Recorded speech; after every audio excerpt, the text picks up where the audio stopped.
Pro Senectoutet et son shop de moyens auxiliaires au passage du Cardinal à Fribourg vous présente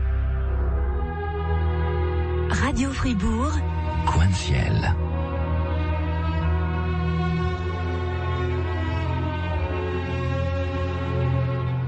Bonjour à tous et à toutes. Bienvenue sur les ondes de Radio FR. Aujourd'hui, nous recevons Jean-Claude Huot. Il répondra à mes questions en lien avec le livre écrit sous sa direction en collaboration avec Monsieur Dembinski, qui s'intitule « Le bien commun par-delà les impasses », édité aux éditions Saint-Augustin. Ce livre a aussi une dimension œcuménique. En exemple, Monseigneur Charles Morero, notre évêque, en a écrit la préface, et Monseigneur Justin Welby, archevêque de Canterbury et primat d'Angleterre, a écrit un envoi en guise de postface.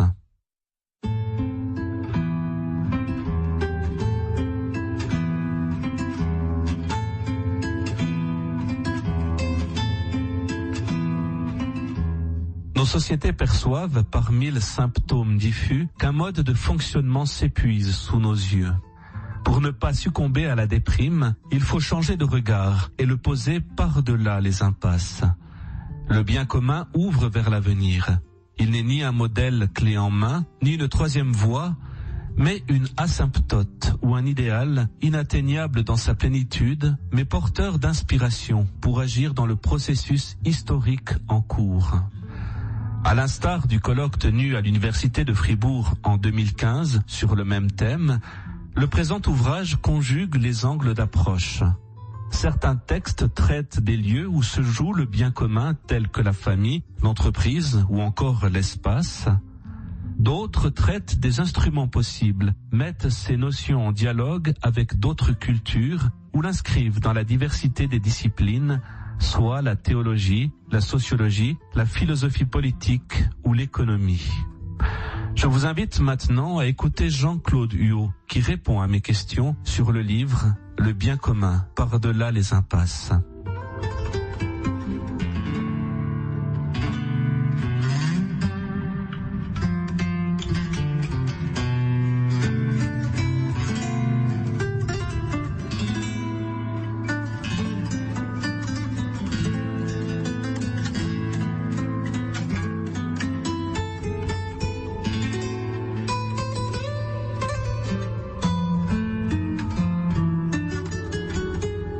Bonjour Jean-Claude Huot. Bonjour. Pourriez-vous, pour commencer cette émission, vous présenter, nous dire en quelques mots qui vous êtes? Alors je travaille maintenant pour l'Église catholique dans le canton de Vaud, dans une mission commune catholique et protestant qui s'appelle Pastorale écuménique dans le monde du travail. C'est un lieu d'écoute sur les questions de travail, d'emploi, de conditions de travail, de sens du travail aussi. Et ça me donne l'occasion d'écouter des personnes d'horizons très variés. Avant cela, j'ai fait plusieurs choses. J'ai travaillé pour l'Action de Carême, j'ai travaillé pour ce qui s'appelle maintenant Public Eye, la Déclaration de Berne. J'ai travaillé aussi pour la Conférence des évêques pour sa commission Justice et Paix. Et puis, à part cette mission pastorale, je suis aussi en charge de la promotion de l'enseignement social de l'Église et de la solidarité internationale, toujours pour l'Église catholique dans le canton de Vaud. Jean-Claude Huot, aujourd'hui, bien sûr, nous parlons du livre que vous avez dirigé avec Monsieur Dembinski qui s'intitule « Le bien commun par-delà les impasses ». Pourriez-vous nous présenter l'ouvrage, sa genèse, son histoire ? C'est un ouvrage écrit à une vingtaine d'auteurs, donc c'est très pluriel et des approches très différentes, nous y reviendrons. Ce livre est né dans le cadre d'un colloque que nous avons fait à l'Université de Fribourg en septembre 2015, ce qui portait précisément sur le bien commun. Et ce colloque avait été organisé par l'Université de Fribourg et regroupait et les économistes, justement comme Paul Dembinski, et les théologiens, par exemple, comme Thierry Collot. Donc il y avait deux facultés qui étaient impliquées. Et à partir de ce colloque, on s'est dit, ce serait peut-être intéressant de reprendre des éléments, pas pour faire les actes d'un colloque où on reprend tout ce qui a été dit pendant un colloque, mais de reprendre la question avec un certain nombre d'intervenants de ce colloque, mais aussi en allant chercher ou en profitant des occasions pour aller chercher quelques auteurs nouveaux sur des thématiques qui n'avaient pas encore été abordées ou pour élargir aussi le spectre écuménique des auteurs. Comme vous avez dit, cet ouvrage porte différents regards, philosophiques, théologiques, économiques ou sociologiques. Malgré le fait de ces différentes approches, est-ce qu'il y a une cohérence entre ces différents articles ou ces différents colloques ? Oui, je dirais que la cohérence, c'est autour du bien commun, évidemment, puisque tous les articles parlent du bien commun. Et le bien commun a la particularité de n'être jamais complètement défini. On peut pas dire une fois pour toutes ce qu'est le bien commun pour l'humanité. Donc, de ce fait, c'est une notion qui doit être tout le temps mise en travail, mise en chantier, repensée, réfléchie, mise en débat. Et c'est pour ça que c'est important, la pluralité des approches, parce que ça permet de montrer justement que c'est un chantier perpétuel, que le bien commun, c'est quelque chose qui se construit dans le débat démocratique, dans le débat de la pluralité des opinions. Et c'est ça qu'on a voulu aussi montrer avec cette pluralité. Je pense, je m'imagine, Jean-Claude Huot, que donner une notion théologique à l'économie, ça peut être un peu difficile quand même. C'est intéressant parce qu'un des articles justement qui est dans cet ouvrage parle de l'économie civique, une école italienne du 19e siècle que moi je ne connaissais pas du tout d'ailleurs, et qui dit finalement l'économie ne peut pas s'abstraire des normes éthiques ou des réflexions éthiques, contrairement à la pensée dominante libérale qui veut que l'économie soit un monde avec ses propres règles. Et du coup, effectivement, tout ce qui est de la réflexion sociale, que tout ce qui est de la réflexion d'éthique sociale a aussi un sens pour l'économie. Et donc, c'est même au contraire nécessaire, riche, de traiter de l'économie aussi avec le regard d'un philosophe, aussi avec le regard d'un théologien. D'ailleurs, c'était Sabelli qui disait, lui qui était anthropologue, je suis peut-être mieux à même de parler de l'économie que les économistes, parce que justement, je ne suis pas économiste. Tu es le pauvre Seigneur Jésus, en toi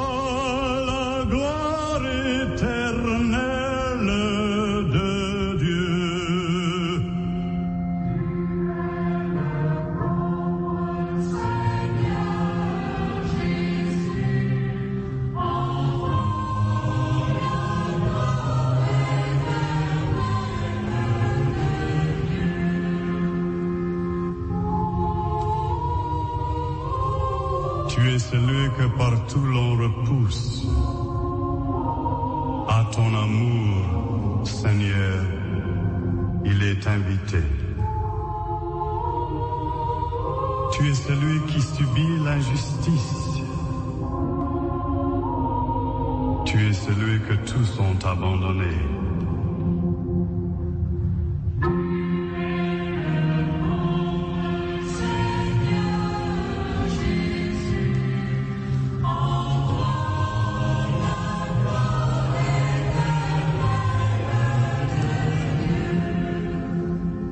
Jean-Claude Huot, on se rend compte que l'écriture de certains colloques, de certains articles est quand même scientifiquement exigeant. Peut-on considérer cet ouvrage comme une possible base de travail? Ou comment aujourd'hui utiliser cet ouvrage? Oui, alors effectivement, les articles sont d'un abord plus ou moins faciles selon les auteurs, selon les articles, selon les thèmes abordés.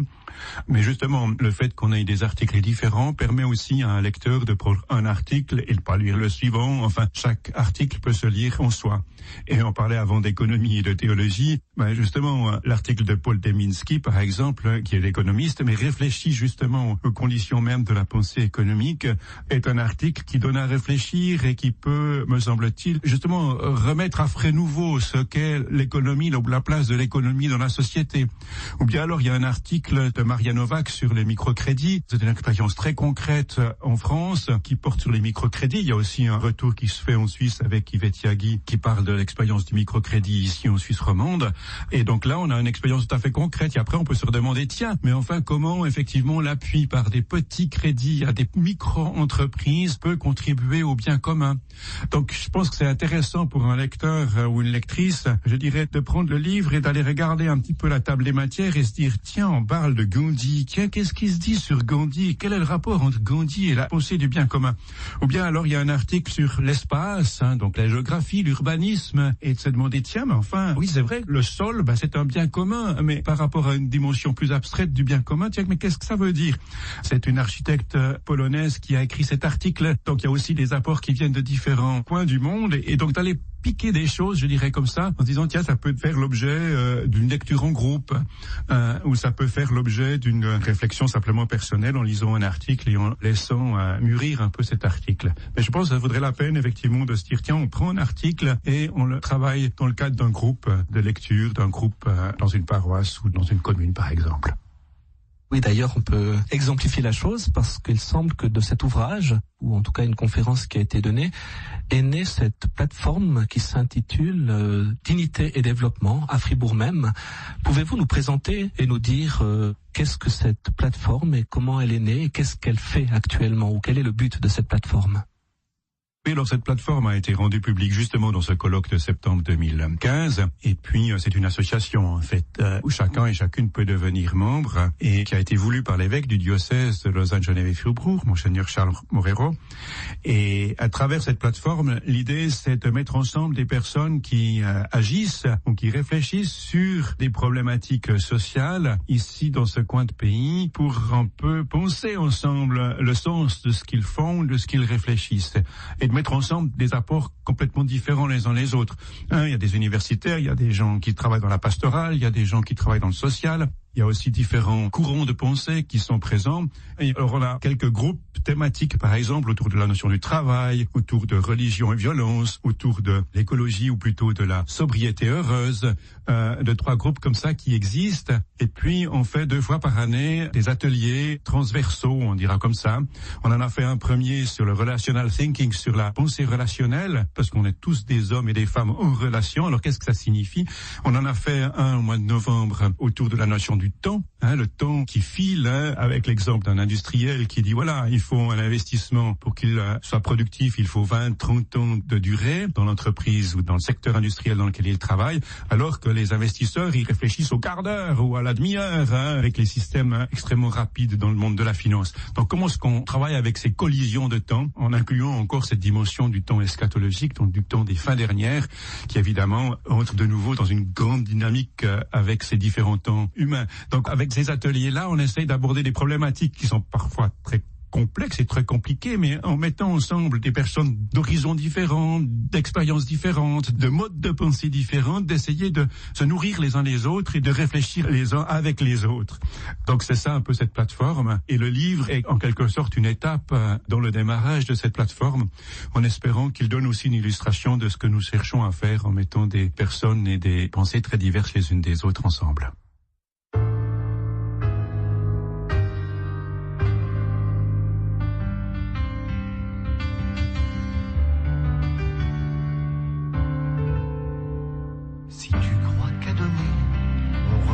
Davantage, et puis qu'abandonner est signe de naufrage. Si tu crois en la vie malgré tout, les tensions, les colères et les coups, si tu crois en l'homme debout, alors va, je t'envoie sur les chemins du possible. Alors va, je t'envoie où l'inattendu rend libre. Suis le guide de mon livre pour une mission qui fait vivre. Jean-Claude Duhaut, j'espère que je ne vais pas vous embêter avec cette question, mais vous avez dit quelque chose de très intéressant. Vous avez parlé de l'eschatologie et fin dernière. Est-ce que le regard que l'on peut porter justement sur la finalité de l'homme, quand même, qui est de participer à la vie de Dieu, dans le royaume de Dieu, est-ce que cette perspective-là ou ce regard-là peut nous aider à porter un regard différent sur la société ou sur justement le désir du bien commun? Il y a un article qui est très intéressant dans ce livre, c'est l'article de Thierry Collot, le bien commun ou tension entre le déjà et le pas encore. Évidemment, on pense tout de suite à l'Eucharistie, et alors il fait une réflexion autour effectivement de cette tension entre ce qui est la promesse du royaume de Dieu et puis les contingences ou les réalités humaines. Et il utilise l'exemple de Monseigneur Romero, quand des jésuites ont été assassinés au Salvador, qui a voulu faire une grande célébration pour ses funérailles, en disant voilà, voilà, ils ont été assassinés dans un conflit politique, dans un conflit sanglant, et moi je veux en faire des funérailles nationales parce que c'est un signe qu'il y a quelque chose qui va au-delà de cette mort brutale qui a été donnée. Et là, tout d'un coup, il y a une rencontre très forte entre ce pas encore et le déjà des conflits humains. D'ailleurs, il a été assassiné quelque temps plus tard. Donc voilà, c'est très concret parce que tout d'un coup, on voit qu'il y a cette dimension de cette promesse qui est là présente finalement dans les rencontres que l'on peut faire tous les jours. Vous êtes sur Radio FR et vous écoutez Coin de Ciel. Aujourd'hui, nous recevons Jean-Claude Duhaut qui nous présente l'ouvrage écrit sous sa direction qui s'intitule « Le bien commun, par-delà les impasses » aux éditions Saint-Augustin. Jean-Claude Duhaut, cet ouvrage concerne le bien commun. Je vous propose d'oser maintenant une définition du bien commun. Alors bon, je vais commencer par citer le Concile, au moins je suis sûr de faire dans le juste avec le Concile Vatican II, qui disait le bien commun, c'est-à-dire cet ensemble de conditions sociales qui permettent tant aux groupes qu'à chacun de leurs membres d'atteindre leur perfection d'une façon plus totale et plus aisée. Alors c'est assez impressionnant quand on lit cette définition-là. Je l'ai présentée aussi à des groupes, on en a discuté. Et puis il y en a certains qui disaient, mais enfin, atteindre notre perfection, mais notre perfection, elle est jamais atteinte, c'est au-delà. Mais on dit là, oui, atteindre la perfection de façon plus totale et plus aisée. On ne dit pas que c'est l'atteindre la perfection totalement, mais c'est ouvrir des chemins plus faciles. Et c'est intéressant parce qu'il y a aussi la relation entre les individus, les personnes plutôt, et les groupes. C'est jamais le bien de chacun individuellement, c'est le bien de tous, le bien commun. Mais en même temps, le bien commun ne peut pas exclure le bien de chacun et de chacune. Donc dans ce sens-là, c'est différent de l'intérêt général qui voit une espèce de foule de l'ensemble des individus, alors que le bien commun voit chaque personne dans sa singularité et cherche le bien commun, le bien de chaque personne, mais sans exclure le bien de l'ensemble, le bien de tout le monde, le bien de la communauté humaine. Et le pape Paul VI faisait cet élargissement, justement en disant maintenant, avec les problématiques du développement, avec les problématiques de ce qu'on appelait le tiers-monde à l'époque, dans les années 60, c'est de dire, voilà, le bien commun, c'est le bien général de l'ensemble de l'humanité. Ça peut plus être le bien d'une seule nation, d'un seul pays. Et c'est ça qui est important d'avoir comme horizon. Moi, quand je pense au bien commun, je pense toujours à l'image suivante, enfin, deux images. Une image, c'est celle de la poupée russe. Admettons que je suis la poupée centrale, parce que je vois le monde à partir de moi-même. Donc, quelque part, c'est une sorte d'égocentrisme, mais je suis quand même moi comme personne et le reste est autour. Et finalement, il y a toutes ces poupées russes de ma famille, de mon quartier, de mon pays, de l'humanité entière, de la terre entière, parce que je peux pas vivre sans la biosphère, sans l'air et le sol qui me nourrissent. Et finalement, si je ne pense qu'à mon bien à moi, je ne vais pas pouvoir survivre. Il faut pouvoir penser le bien de l'ensemble de ces poupées russes, parce que c'est l'ensemble de ces poupées russes qui me donne la possibilité de vivre.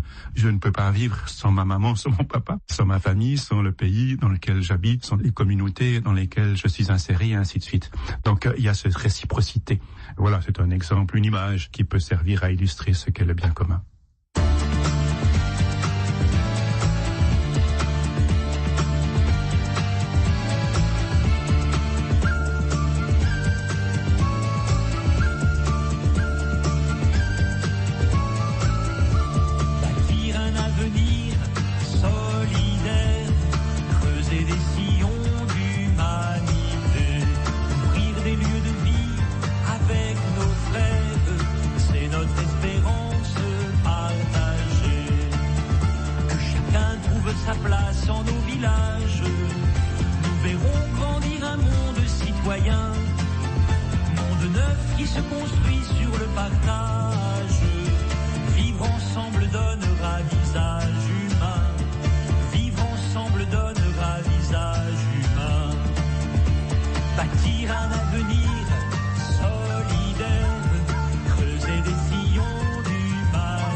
Jean-Claude Duhaut, vous l'avez déjà introduit avant, c'est le terme justement par-delà les impasses.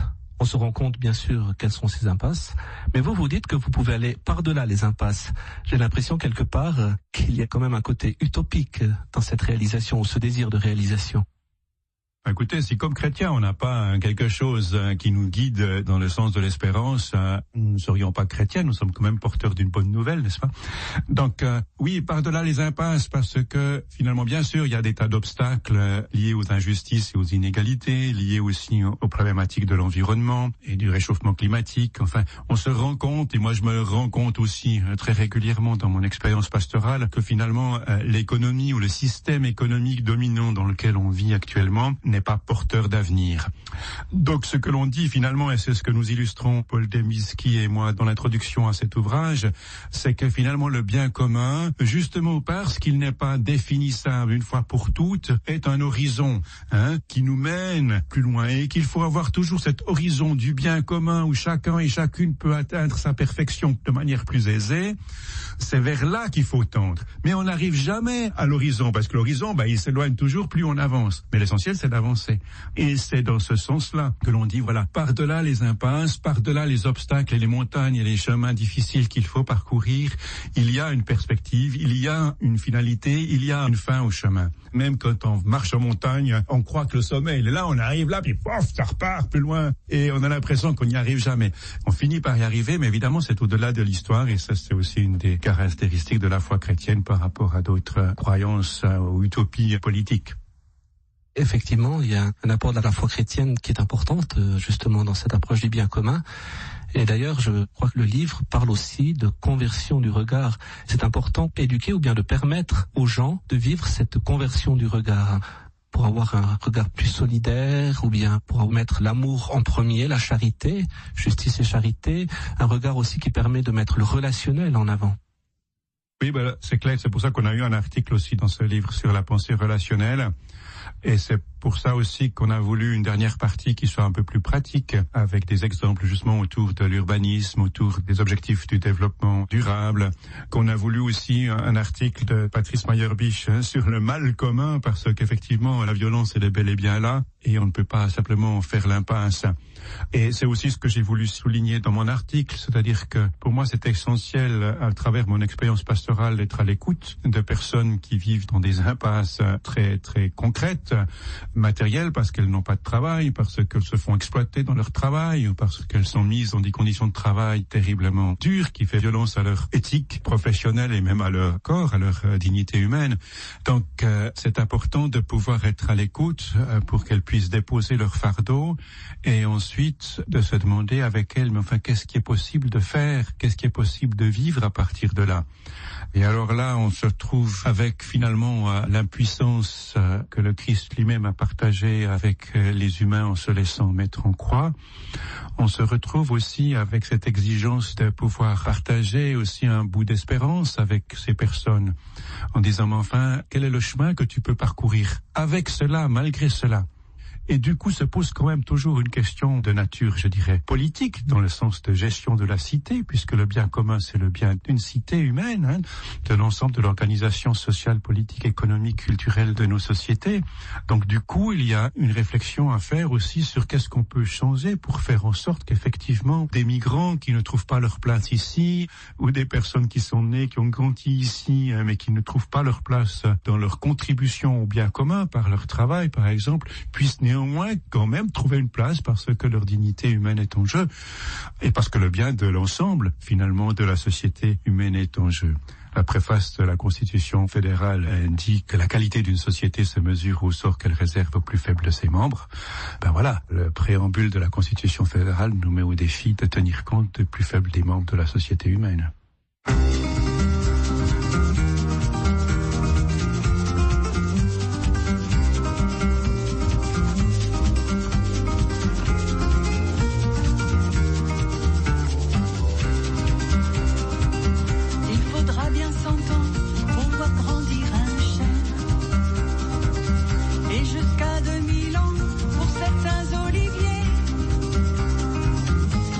Du temps au temps pour que la vie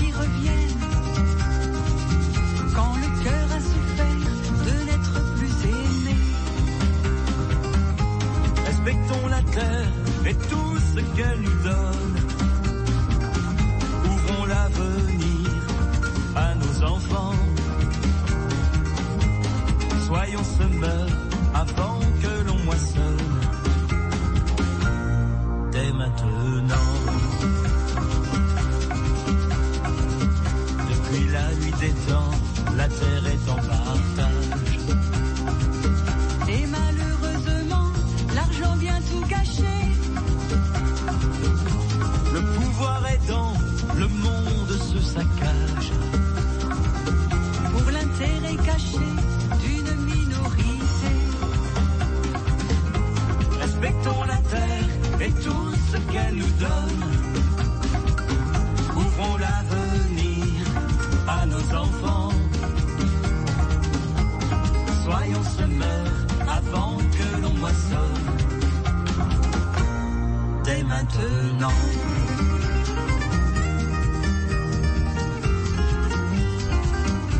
Jean-Claude Huot, d'ailleurs, je pense qu'il est aussi important d'encourager les églises à prendre une option pour les plus pauvres, pour les plus démunis. Ça veut dire quelque part d'engager des actions pastorales pour aider et soutenir ces personnes-là, entre autres les migrants, les pauvres, etc. Ah oui, heureusement, dans tous les cantons romans, dans les diocèses, il y a des services de diaconie qui existent, plus ou moins forts, plus ou moins actifs suivant les régions, mais c'est essentiel. C'est essentiel non pas seulement pour l'aide matérielle qui peut être apportée, cela c'est aussi le travail de Caritas, Centre social protestant et d'autres organismes, mais pour être avec, pour être ensemble, pour être parmi. Je me souviens d'un pèlerinage qui a été fait de Genève à Saint-Maurice à l'occasion des 1500 ans de l'abbaye de Saint-Maurice. Et ce pèlerinage regroupait des personnes en grande précarité sociale et des personnes voulant partager simplement un moment de vie avec d'autres. Et ce pèlerinage a fait halte de paroisse en paroisse tout le long de la côte vaudoise jusqu'au Chablais et jusqu'à Saint-Maurice. Et chaque fois, c'était des rencontres très riches avec les paroisses qui logeaient finalement ces personnes. Et je pense que effectivement, c'est important pour nos communautés d'accueillir les personnes en précarité parce que ce sont des membres de cette communauté comme vous et moi. On peut pas juste objectiver les pauvres en disant les pauvres ont besoin d'eux, mais ce sont des partenaires. Enfin, je veux dire, ce sont des personnes humaines qui se trouvent être dans une situation de pauvreté matérielle, spirituelle, psychique ou autre et avec lesquelles il est important de pouvoir cheminer. C'est finalement rien d'autre que ce qu'a fait Jésus quelque part, non ? Oui, d'ailleurs, nous pouvons, je pense, pour conclure cette émission, remercier le pape François, qui lui-même, dans ses messages, a dit que nous devons avoir une option préférentielle pour les pauvres. D'ailleurs, il le dit clairement, je veux une église pauvre avec les pauvres. Ah oui, pour moi, c'est essentiel et ça a habité un petit peu tout mon parcours jusqu'à présent, même si finalement je me rends compte, et je me rends compte d'autant plus maintenant que je suis sur le terrain, qu'on ne peut pas faire grand-chose, des fois d'autre que simplement accompagner, vivre avec. Mais c'est très important d'être une église au dehors. Le pape François nous invite à aller aux périphéries, et les périphéries, c'est les périphéries de la société, c'est-à-dire c'est effectivement toutes les personnes qui sont rejetées, qui sont mises en marge du système économique dominant et qui, du coup, n'arrivent pas à simplement subsister, à garantir leur dignité humaine et leur subsistance. Et cela, il y en a de plus en plus, c'est partout dans le monde. C'est pas seulement une question de pays riches et de pays pauvres, mais d'aller rencontrer les réalités là où elles se trouvent. Alors, elles se trouvent au bord de la Méditerranée, elles se trouvent avec les personnes qui meurent dans la mer, elles se trouvent dans les camps de réfugiés au nord de l'Afrique, mais elles se trouvent aussi dans nos rues ici. On le voit ici à Lausanne, avec le froid qui est arrivé, où il manque de place d'hébergement simplement pour les personnes qui sont à la rue. Et donc, il y a des personnes qui dorment à la rue, même par 0 degré ou sous zéro. Et ça, c'est pas possible, quoi. C'est pas possible. Merci beaucoup, Jean-Claude Huot. Merci à vous.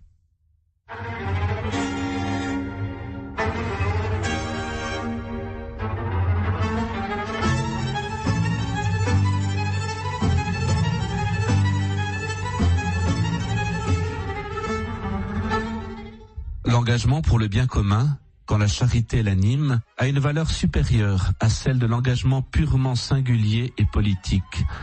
Comme tout engagement en faveur de la justice, il s'inscrit dans le témoignage de la charité divine qui, agissant dans le temps, prépare l'éternité. Quand elle est inspirée et animée par la charité, l'action de l'homme contribue à l'édification de cette cité de Dieu universelle vers laquelle avance l'histoire de la famille humaine. Dans une société en voie de mondialisation, le bien commun et l'engagement en sa faveur ne peuvent pas ne pas assumer les dimensions de la famille humaine tout entière, c'est-à-dire de la communauté des peuples et des nations, au point de donner forme d'unité et de paix à la cité des hommes et d'en faire en quelque sorte la préfiguration anticipée de la cité sans frontières de Dieu. Le texte que je viens de vous lire est tiré de l'encyclique Caritas in Veritate du pape Benoît XVI. Je remercie encore Jean-Claude Huot d'avoir répondu à mes questions en lien avec l'ouvrage écrit sous sa direction qui s'intitule « Le bien commun par-delà les impasses » aux éditions Saint-Augustin. Si vous désirez des compléments d'information concernant la plateforme Dignité et Développement, je vous invite à aller sur leur site www.dignitédéveloppement en un mot et sans accent.ch. Je vous remercie, chers auditeurs et auditrices, de nous avoir suivis. Si vous désirez une copie CD de l'émission, faites le 026 422 18 91. Je vous souhaite un bon premier dimanche de l'Avent et je vous donne rendez-vous dimanche prochain à l'écoute de votre émission Coin de Ciel.